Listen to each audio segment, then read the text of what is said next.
그들이 떡을 먹을 때 예수께서 떡을 가지사 축복하시고 떼어 제자들에게 주시며 이르시되 받아서 먹으라, 이것은 내 몸이니라 하시고 또 잔을 가지사 감사 기도하시고 그들에게 주시며 이르시되 너희가 다 이것을 마시라, 이것은 죄 사함을 얻게 하려고 많은 사람을 위하여 흘리는 바 나의 피 곧 언약의 피니라. 아멘.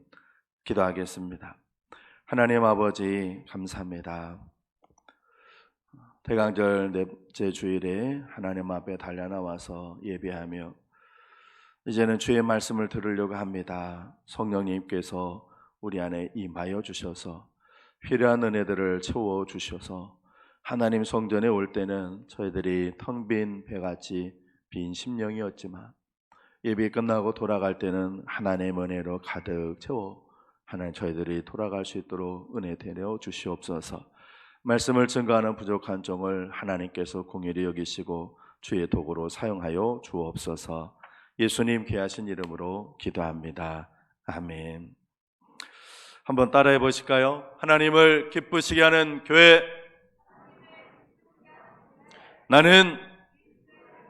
나는 할렐루야. 몇 분들과 인사하시겠습니다. 그리스도의 향기, 그리스도의 편지가 되십시오. 한 번 더 하실까요? 잘 오셨습니다. 먼저 사진 한 장을 앞에 화면에서 보여드리도록 하겠습니다. 제가 지난주에 저녁 때 저희 아이들 이제 서울로 올라가서 데려다 주니라고 대전역에 가서 찍은 사진인데요. 대전역 광장에 있는 성탄추리입니다. 나중에 가서 보니까 동구 기독교 연합에서 설치해 놓은 추리인데요. 꼭대기엔 저렇게 십자가를 잘 세워놓고는 앞에다가는 산타하고 루돌프 사슴을 번듯하게 세워놓았습니다. 서대전 광장에 또 성시와 운동본부에서 세운 추리가 있습니다. 그거에는 사진을 못 찍어 왔는데 제가 어제 지나가다 이렇게 보니까 거기에도 저거보다 더 크게 그리고 화려하게 잘 추리를 해놨는데 역시 추리 꼭대기에는 십자가를 세워놓고 그리고 서대전 광장 앞에는 산타크로스 두 개를 이렇게 양쪽에 세워놔서 거기에 와서 사진 찍고 그렇게 한 거 제가 봤습니다. 이 산타가 성탄절에 됐습니다. 산타가 성탄절의 대명사가 되어버려서 불신자들에게 다가가기 위해서 그렇게 만든 것인지는 모르겠지만 기독교 단체에서도 세워놓는 성탄 추리까지 산타와 루돌프가 주인공이라고 한다면 이거는 문제 있는 것 아니나 그런 생각을 가져봤습니다. 어떤 목사님이 평소에 가요를 좋아해서 잘 부르셨답니다. 보통 교회에서 이제 새벽 기도를 하면 주기도문이 끝나고 그 다음에 간단하게 찬송을 부르고 그 다음에 기도들을 하죠. 어느 교회에서 목사님이 주기도문을 하고 두 손을 두고 찬송을 부르셨는데 이 노래를 부르셨답니다. 제가 잘 몰라서 아무튼 불러보겠습니다.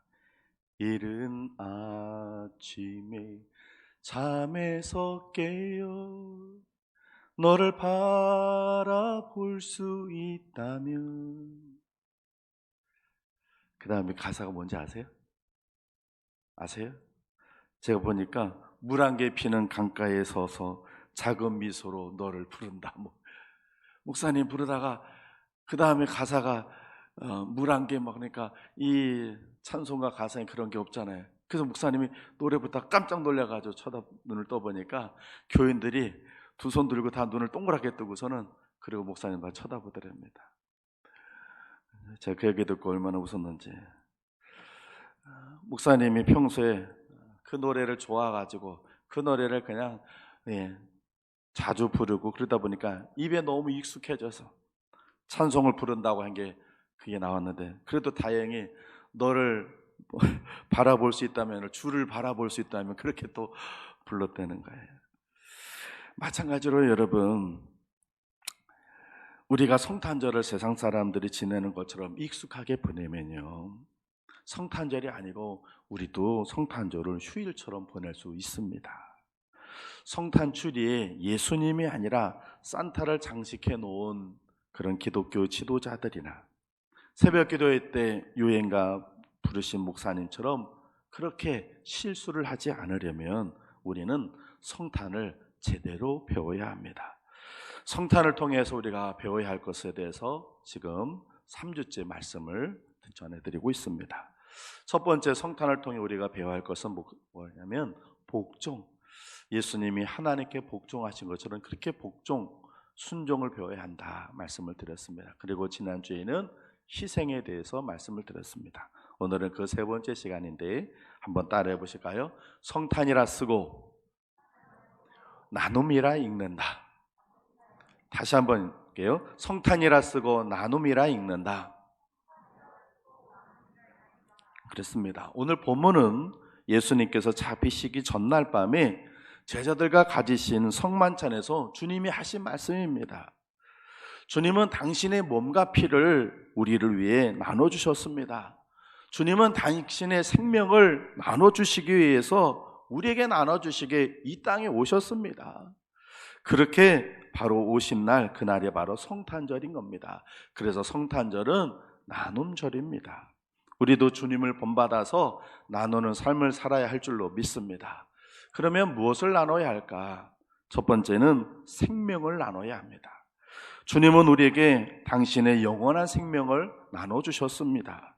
오늘 본문 말씀 때문에 불신자들에게로부터 우리 기독교인들이 흡혈 집단이다, 또 식인 집단이다, 그렇게 오해를 받은 적이 있었습니다. 그리고 로마 정부가 중세시대 때 기독교를 박해할 때 이런 전략을 썼습니다. 야, 저 기독교인들은 사람 잡아다가 피 빨아먹고 사람 뜯어먹는 집단이다.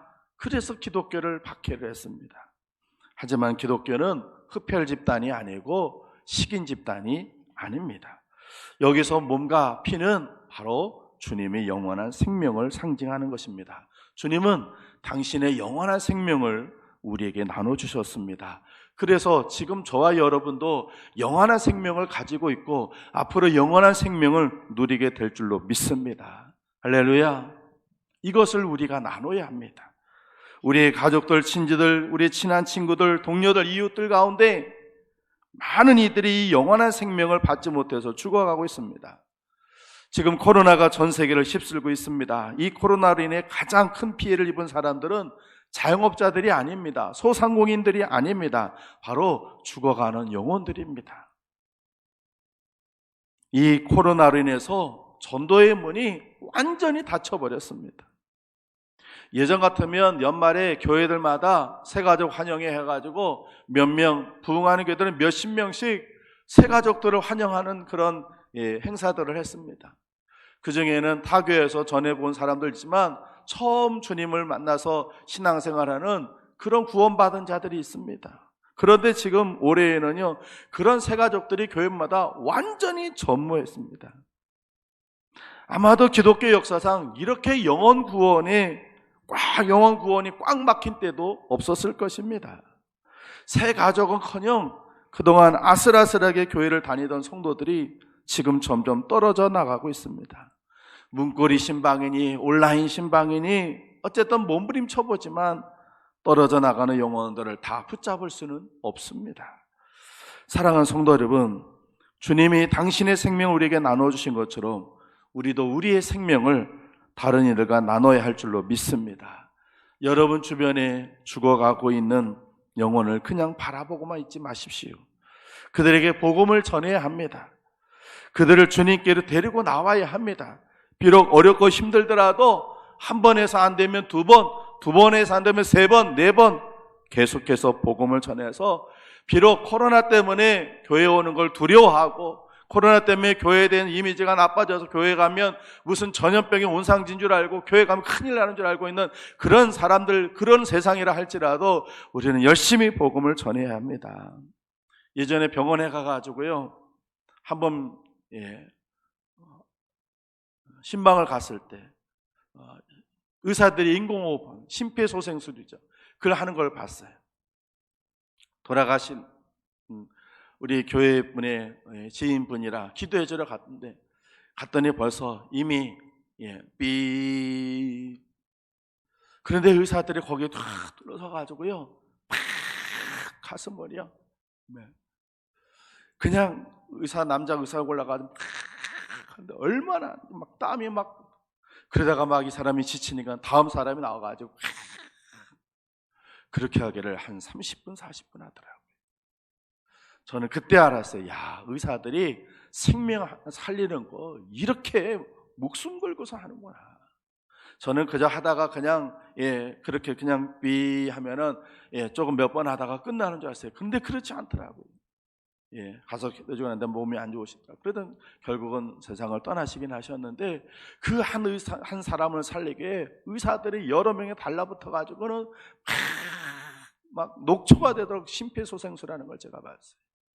여러분, 썩어질 육신 하나 살리기 위해서도 의사들이 그렇게 노력을 하는데, 영원한 생명, 그 생명, 예수님께서 바치신 그 생명을 살리기 위해서 우리가 더 노력해야 되는 건 당연한 것입니다.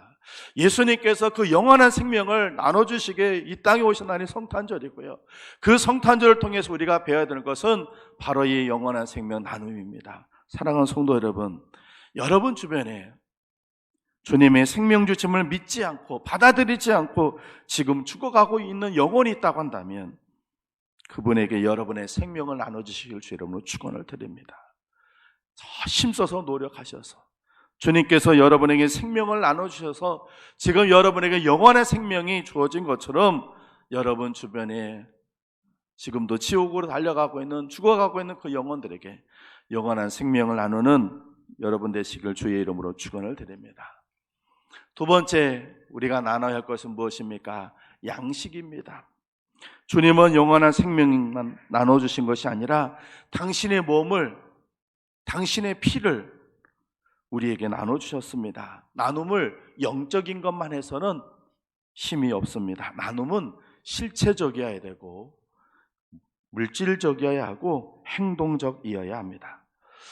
목회를 하면서 많은 사람들을 만나게 됩니다. 아마 목사만큼 많은 사람들을 만나기도 쉽지 않을 텐데, 일반 분들이 많은 분들을 만나게 되는데, 어떤 분은 참 나누고 섬기는 것을 잘하는 분이 계시는 반면에 어떤 사람은 나누고 섬기는 것을 전혀 못하는 사람도 있습니다. 예전에 너무 어렵고 힘들게 살아서 그랬는지 근검적이게 몸에 배서 그런지 모르겠지만 아무튼 쓸 줄을 모릅니다. 나눌 줄을 모릅니다. 이제는 옛날처럼 그렇게 굶는 시대는 아닌데도 그렇게 사는 것이 몸에 배어서 그런지 쓸 줄을 모릅니다. 쓸 줄을 모르니까 나눌 줄을 몰라요. 개미처럼 죽어라 모으기만 하지 쓸 줄을 몰라요. 반면에 또 어떤 분들은요, 쓰기는 잘 써요. 그런데 오직 자기만을 위해서 써. 자기 취미, 자기 활동을 위해서는 지갑을 잘도 여는데 남을 위해서는 좀처럼 지갑을 열지 않습니다. 제가 나눔을 잘하는 훌륭한 목사는 아니지만 인색한 목사로 살아오지는 않았습니다. 제 나름대로 나누며 살려고 노력했고 그렇게 살려고 하게 된 계기가 2번 있었습니다. 목회하면서 부목사 시절에 한 번은 평택으로 신방을 가는데 제 차로 집사님, 여자 집사님 2명을 뒤에 태우고, 그러고는 병원에, 평택에 있는 어린이 병원에 신방을 가서 기도를 하고, 그리고 나와서 다시 안성으로 돌아오려고 하는데, 그 병원 앞에 정확하게 호두 과자인지 이렇게 계란빵인지 모르겠는데 어쨌든 그 병원 정문 앞에 길거리에서 호두 이렇게 그 붕어빵 파는 것처럼 조그만 포장마차 그게 있는 거예요. 그게 마침 오후라서 출출하기도 하고, 그래서 2,000원 주고 한 봉지를 사가지고는 몇 개를 제가 받고 뒤에 앉아있는 여집사님 2분한테 가시면서 드세요. 그리고 제가 그냥 던져주고, 그리고 운전해서 가려는데 좀 이상해. 느낌이 막 출발해서 가려고 그러는데, 그래서 이렇게 룸미러로 뒤에 집사님들이 가만히 있는 걸 해서 보니까 이 집사님들이요, 이런 표정으로 저를 보는 거예요. 그래서 왜 그러세요? 그랬더니 목사님, 감동이에요. 목사님한테 뭘 얻어먹기는 처음이에요. 그러는 거예요. 그래서 뭘 그거 갖고 그러나? 그래서 그냥 드세요.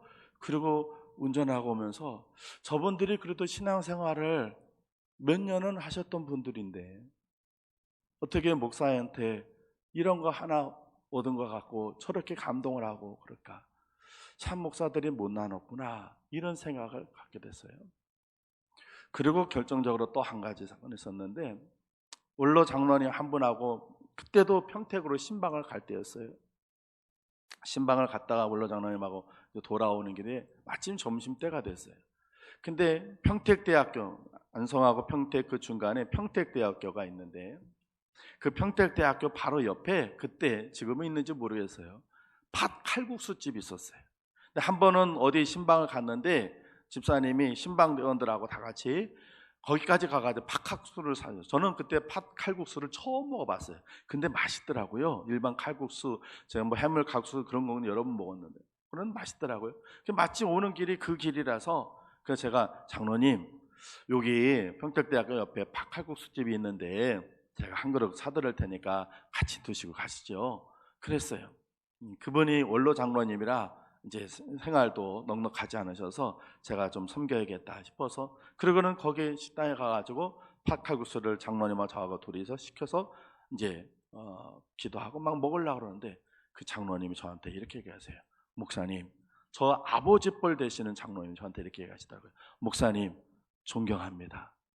이렇게 훌륭한 목사님으로 쭉 사십시오. 그러는 거예요.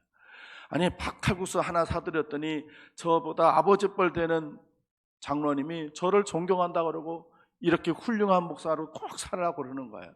그래서 아니 그 칼국수 그거 하나 갖고 이렇게 그리고 그분 모시고 오면서 그때 그 여집사님하고 있었던 지 얼마 전이었는데 제가 야 정말로 나는 할 수 있는 대로 조금 섬기고 나누고 그런 목사로 살아야겠다. 제가 그렇게 결정을 했습니다. 그리고는 그때까지부터 지금까지 할 수만 있는 대로 형편껏 좀 나누려고 그렇게 살고 있습니다.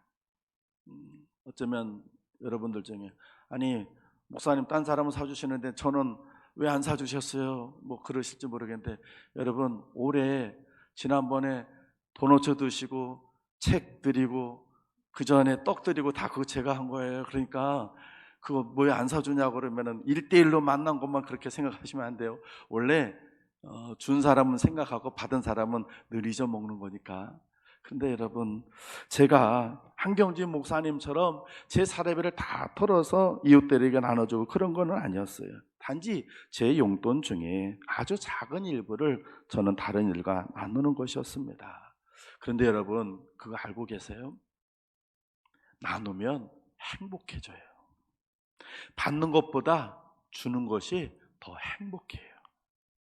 주님이 고통스럽게 이 땅에 오신 것이 아니에요. 즐겁고 행복하게 이 땅에 오셨어요. 그래서 성탄절은 메리 크리스마스가 되어야 되는 거예요. 우리 옆분한테 한번 얘기해 볼까요? 메리 크리스마스. 메리란 뜻이 무슨 말이에요? 네? 메리가 뭐예요? 강아지 이름이 아니잖아요. 옛날엔 강아지 이름 메리 그래서 난 메리가 뭔지 모르는데 나중에 커서 보니까 메리가 즐거운이라는 거예요. 그죠? 성탄절은 즐거운 성탄절이. 예수님께서 우리에게 나눠주셨기 때문에 즐거워요. 어떤 목사님이 천국에 가는 설교를 하셨답니다. 그리고 그 다음날 길에서 그 교회 성도님을 만났어요. 그때 그 성도님이 이렇게 얘기를 하시더래요. 목사님 어제 천국에 가는 설교에 은혜 많이 받았습니다. 그래서 목사님이 아이 고맙습니다. 그랬더니 그 다음에 그분이 이렇게 얘기하시더래요. 그런데요 목사님이 천국이 어디 있는지는 말씀해 주지 않으셨어요. 그랬더래요. 그래서 목사님이 아유 형제님 반갑습니다. 형제님 만나서 다행입니다. 제가 지금요 막 저 언덕에 있는 오두막에서 신방 갔다 오는 길인데요, 거기에는 우리 교우 중에서 형편이 어려운 분이 지금 병이 드셔서 누워 계시는데 형제님이 좋은 음식을 좀 갖고 가서 시편 23편도 읽어주시고 그분을 위해서 좀 기도를 해주시면 천국이 어디 있는지 아실 것입니다. 이렇게 목사님이 처방을 내려드렸어요. 그리고 그 다음 주일날 그분이 교회가 예배에서 교회 끝나고 이제 목사님 나가면서 인사하는데 목사님 손을 꼭 잡고 이렇게 얘기하더랍니다. 목사님, 천국이 어디 있는지 알았습니다. 목사님 말씀대로 했더니 15분 동안을 천국에서 지낼 수 있었습니다. 그렇게 얘기를 하더랍니다. 그렇습니다. 나누면 천국을 경험할 수 있게 되는 줄로 믿습니다. 할렐루야. 사랑하는 성도 여러분, 하나님께서는 여러분에게 일용할 양식을 주셨습니다. 그거 혼자 다 드시지 마시고 나눠서 드십시오. 아유, 목사님, 나눌 게 어디 있어요? 혼자 먹기에도 부족해요. 만약에 그런 분이 계시다면요, 정말 일생 내내 부족함으로 사실 것입니다. 이스라엘엔 호수가 두 개가 있습니다. 하나는 갈릴리 호수고 하나는 사해 호수입니다. 갈릴리 호수보다 사해가 몇 배나 더 큰데 사해는 죽은 바다고 갈릴리 호수는 아주 살아있는 호수입니다. 그 차이가 뭘까요? 갈릴리 호수는요, 북쪽에서 요단강을 받고 남쪽으로 또 물을 흘려보냅니다. 받은 것만큼 내보냅니다. 그런데 이 사해라고 하는 호수는요, 바다보다 400m, 지구상에서 가장 낮은 호수라 다 받아들이기만 해요. 수백 년, 수천 년 동안 받아만 했지 내보내질 않으니까 거기서 증발이 돼서 소금기가 계속 증발되고 물은 증발돼서 소금기가 너무 많아서 죽은 바다가 되었어요. 하나님께서 우리에게 주신 것들이 참 많은데, 일용할 양식이 있고 우리에게 쓸만한 것들이 있는데, 그거 하나님, 나 먹기도 부족해요, 나 쓰기도 부족한데 나눌 게 어디 있어요? 이런다면 우리는 죽은 인생이 되는 거예요, 사회처럼. 그러나 어렵지만 콩 한 쪽이라도 내가 나눠야지. 내가 비록 내 먹기도 좀 줄이고 부족하다 할지라도 하나님이 주신 거니까 내가 나눠야지 하고 나눈다면 우리는 갈릴리 호수처럼 생명력 있는 성도가 되는 것입니다. 사랑하는 성도 여러분, 이 성탄절에 여러분의 주변에 있는 사람들하고 여러분에게 허락하신 양식을 나눌 수 있기를 주의 이름으로 축원을 드립니다. 다음에 세 번째 우리가 나눠야 되는 것은 기도입니다. 우리가 남과 나눌 수 있는 것 중에 한 가지가 바로 기도입니다. 그렇게 이웃과 기도를 나누는 것을 뭐라고 하냐면 중보기도라고 합니다. 어느 한 미국 사업가의 간증입니다. 그가 한 번은 서부의 어떤 도시를 여행하다가 호텔을 잡으려고 했는데 여행객이 너무 많아가지고 방을 구할 수가 없었습니다. 그래서 프론트에서 어떡하나, 그리고 난감해하고 있는데 옆에 있던 어떤 신사가 이렇게 말을 거늡니다. 제 방이 2인실인데 혹시 괜찮으시다면 제 방에서 제가 침대 하나를 양보해 드릴 테니까 그곳에서 하루 쉬시겠습니까? 그러더래요. 그래서 어쨌든 자기도 잠을 자야 되니까 그래서 고맙다고 그렇게 인사하고는 그 신사하고 같이 방에 투숙을 하게 되었습니다. 이 사람이 막 잠자리에 들어서 잠을 자려고 하는데 그 신사가 이렇게 얘기를 하더래요. 먼저 주무십시오. 저는 조금 할 일이 남았습니다. 불은 꺼드리겠습니다. 그러고는 방에 불을 끄더래요. 그러고는 그 신사가 베란다로 나가더래요. 그래서 이 사람이, 저 사람이 어두운 데서 도대체 베란다 나가서 뭘 하려고 그러나, 그리고 자는 척하고서는 그러고는 그 신사를 봤더니 그 신사가 베란다에 나가가지고는 무릎을 꿇고 기도를 하더랍니다. 자는데 방해되지 않도록 소리를 조용히 하면서 기도를 하는 것을 이 사람이 봤어요. 그래서 그 사람이 이렇게 생각했습니다.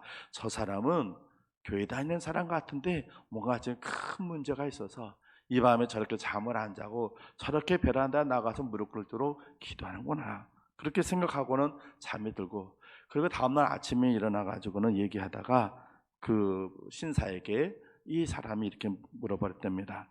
크리스찬이신 모양이네요. 어제 기도하는 것을 제가 봤습니다. 그랬더니 그 신사가 예 하고 대답하더래요. 그래서 이 사람이 또 이렇게 물었대요. 선생님, 뭔가 큰 어려운 문제가 있으십니까? 그렇게 밤에 그 베란다에 나가서 그렇게 절박하게 기도하실 정도로 문제가 있으신가 보죠? 그랬더니 그 신사가 아니요, 저한테 큰 문제는 없습니다. 그러더래요. 그래서 그러면 왜 그렇게 베란다에 나가서 그렇게 간절히 기도하셨습니까? 그랬더니 그분이 대답하기를 이렇게 대답하더래요. 저를 위해 기도한 것이 아니라 제 기도가 필요한 사람들이 많아서 그래서 제가 그들을 위해 기도한 것입니다. 이렇게 얘기를 하더래요. 사랑하는 성도 여러분, 중보기도는 하나님께서 가장 기뻐하시는 기도입니다. 찰스 스펄전이라는 목사님은 이런 말씀하셨습니다. 이 세상에서 누군가를 위해 기도하는 것보다 더 진실된 친절을 베풀 수 있는 것은 없다. 그렇게 얘기했습니다. 라헬이라고 하는 분은 이런 얘기를 했어요. 누군가가 당신을 얼마나 사랑하는지 알고 싶다면 그 사람이 당신을 위해 얼마나 기도하는지 알아보십시오. 이렇게 얘기를 했어요. 어느 폭풍으로 배가 난파돼 가지고는 간신히 살아남은 두 사람이 무인도에 오르게 되었습니다. 어쩔 줄 몰라 했던 이들은 하나님께 기도하는 수밖에 없다고 생각해서 기도하게 됐습니다. 친구 사이였던 이 둘은 기도를 하기 전에 누구의 기도가 더 힘이 있는지 알고 싶어서 그 작은 섬을 둘로 갈라가지고 한 사람은 이쪽 끝에서 한 사람은 저쪽 끝에서 서로 자리 잡고는 기도를 하기 시작했습니다. 제일 먼저 먹을 것을 위해서 기도했더니 이쪽에 있는 사내에게 나무 열매를 발견하게 돼서 배를 채우게 됐습니다. 며칠 뒤에는 물을 달라고 막 기도하니까 비가 와서 또 해결이 되었습니다. 그리고 그때까지는 섬 저쪽에 있는 친구에게는 아무 일도 생기지 않더래요.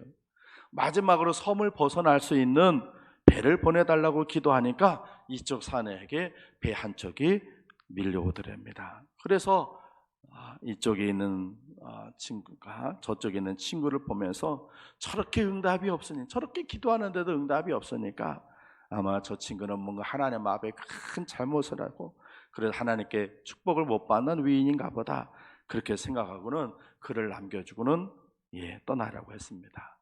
그때 하늘에서 소리가 들리더랍니다. 너는 왜 혼자 떠나려 하느냐. 그래서 이 사내가 자기가 기도해서 받은 축복이니까 내가 누릴 몫이라고 하나님 앞에 얘기했더니 하나님 큰 소리로 이렇게 꾸짖으시더랍니다. 그런 소리 하지 말아라. 저 친구의 기도가 없었다면 너는 아무런 축복도 누리지 못했을 것이다. 그래서 이 사내가, 이쪽에 있는 사내가 하나님 앞에 치지 않고 따졌습니다. 아니, 저 친구가 무슨 기도를 했는데요? 내 축복이 다 그 사람 덕이란 말입니까? 그랬더니 하나님이 이렇게 얘기를 하시더랍니다. 저 사람은 자신의 기도가 이루어지기보다 친구인 너의 기도가 먼저 이루어지게 해달라고 기도했느니라 하더랍니다. 여러분, 예화 가운데 나오는 이야기지만 이것이 그리스도인의 삶입니다. 여러분, 기도하고 계시지요? 지난주에도 많이 기도하셨죠? 그런데 그 기도 중에 과연 여러분들이 다른 사람을 위해 얼마나 기도하셨습니까? 그 기도 시간 중에 과연 몇 프로가 다른 사람을 정말로 축복하고 그 사람의 사정과 형편을 하나님께서 긍휼히 여겨달라고 중보 기도를 하셨습니까?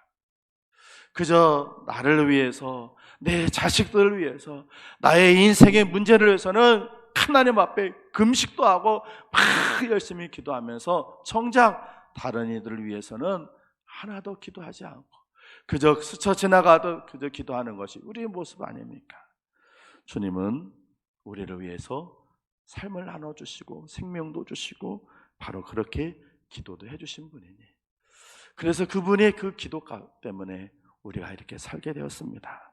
사랑하는 성도 여러분, 우리도 예수님을 본받아 다른 이들을 위해 기도하는 그 중보 기도의 시간이 점점 더 많아져야 되고 더 늘어나야 할 줄로 믿습니다. 오늘은 성탄절을 통해서 우리가 나눔을 배우려고 합니다. 다시 한 번만 좀 읽겠습니다. 따라 한번 해보세요. 성탄이라 쓰고 나눔이라 읽는다. 이제 성탄절이 며칠 남지 않았습니다. 꼭 성탄절뿐만 아니라 여러분 생애 가운데 예수님을 본받으셔서 예수님께서 저와 여러분에게 생명을 나눠주신 것처럼 여러분 주변에 영원한 생명 없는 그들에게 여러분 복음을 전하고 생명을 나눠주시고, 예수님께 당신의 몸과 피를 우리에게 나눠주신 것처럼 하나님께서 여러분이 주셨던 양식, 재산, 물질, 시간 가지고 있는 것들을 이웃에게 좀 나눠주시고, 예수님께서 우리를 기도해 주신 것처럼 여러분들도 다른 이들을 위해 중보 기도하는 시간이 더 많이 늘어나는 주님 닮아가는 그런 여러분들 되시기를 주님의 이름으로 축원을 드립니다. 기도하겠습니다. 주님, 성탄절이 얼마 남지 않았습니다. 코로나 때문에 성탄절의 분위기도 나지 않을 뿐만 아니라 사람들이 이제는 성탄절을 예수님께서 이 땅에 오신 날이 아니라 그저 먹고 마시고 즐기는 하나의 휴일로 지내버리고 말고 있습니다. 그저 산타클로스 할아버지가 와서 선물을 주는 날로 아이들은 인식을 하고 살아가고 있고, 사회는 점점 예수님을 지워버리고 예수님이 아닌 산타가 그리고 루돌프라는 사슴이 하나님 성탄절의 주인공이 되도록 만들어가고 있습니다. 이러한 때에 우리가 예수님을 통해 성탄을 제대로 배우고 바르게 성탄절을 지낼 수 있는 믿음의 성도들 되게 만들어 주시옵소서. 특별히 주님께서 우리에게 생명을 나눠주시고 당신의 몸과 피를 우리를 위해 나눠주시고 주님의 그 기도로 우리에게 하나님 나누어야 할 것이 무엇인지 가르쳐주신 주님, 우리도 주님 본받아 나누는 삶을 사는 이 성탄절 이 연말 되도록 인도해 주시옵소서. 그래서 우리의 삶이 주님 본받는 닮아가는 삶 되게 만들어 주옵소서. 예수님 귀하신 이름으로 기도합니다. 아멘.